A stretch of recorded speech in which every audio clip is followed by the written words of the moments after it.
दोस्तों नमस्कार। दोस्तों पुरानी हिंदी फिल्म का एक गाना है, बुरे काम का बुरा नतीजा, क्यों भाई चाचा हाँ भतीजा। यह गाना वसई विरार में इस समय एकदम फिट बैठता दिखाई दे रहा है।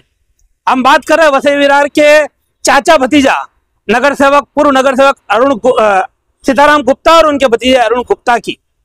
इनकी बात करें उसके पहले आपको अपडेट दे दें, जो आचोले 41 बिल्डिंग मामला था, आचोले में अनाधिकृत तौर पर 41 बिल्डिंग बनाई गई थी। उस मामले में ईडी लगातार वसई विरार में छापेमारी कर रही थी।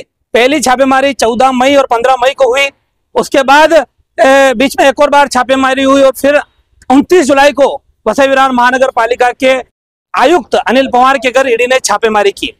उस मामले में अब कल 13 अगस्त को आयुक्त अनिल पवार की कस्टडी में लिया गया। साथ ही साथ बाकी के 3 आरोपी, जिसमें वाईएस रेड्डी जो उप संचालक नगर रचना विभाग थे और सीताराम गुप्ता और उनके भतीजे अरुण गुप्ता, इन चारों को कल कस्टडी में लिया गया था।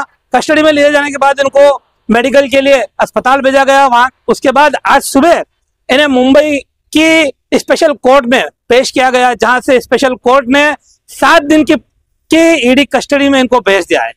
अगली सुनवाई 20 तारीख को होगी, ऐसी सूत्रों के हवाले से जानकारी आई है।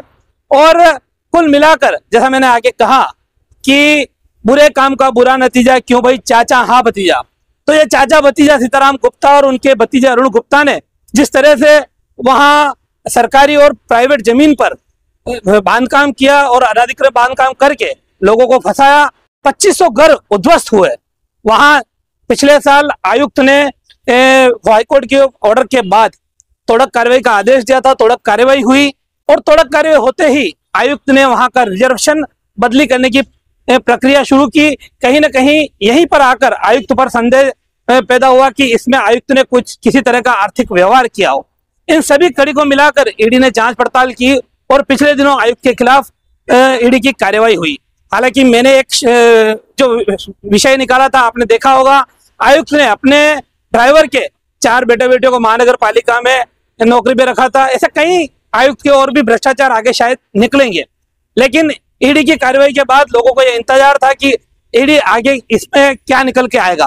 तो ईडी ने लगातार आयुक्त को 2-3 दिनों तक पूछताछ के लिए वहां मुंबई बुलाया, समन्स दिया। आयुक्त और उनकी पत्नी दोनों को बुलाया गया और इसी कड़ी में अब कल आयुक्त की गिरफ्तारी हुई और आज आयुक्त को कोर्ट में हाजिर किया गया। कोर्ट ने 7 दिन की आयुक्त को कस्टडी दी है। तो कहीं ना कहीं अब ऐसा लगता है, ऐसा कहा जाता है कि गरीब लोगों की दुआओं में असर बहुत तेज होता है, लेकिन उससे भी कहीं ज्यादा असर उनकी बद्दुआओं में होता है। और यही अभी देखने को मिल रहा है कि गरीब लोगों की बद्दुआओं ने आखिरकार इन भ्रष्टाचारी अधिकारी और जो सहयोगी लोग हैं उनके लिए अब मुश्किलें पैदा कर दी है। तो फिलहाल ईडी ने 7 दिन की कस्टडी में भेजा है। ईडी की 7 दिन की कस्टडी में है। 20 तारीख को अगली सुनवाई होगी और क्या होगा उस पर अपडेट हम आपको देते रहेंगे। फिलहाल के लिए अभी के लिए में इतना ही। नमस्कार, जय हिंद, जय महाराष्ट्र। हमारे चैनल सैफ न्यूज लाइव पर अपने व्यापार और सेवा से संबंधित विज्ञापन प्रसारण हेतु दिए गए मोबाइल नंबर पर संपर्क करें।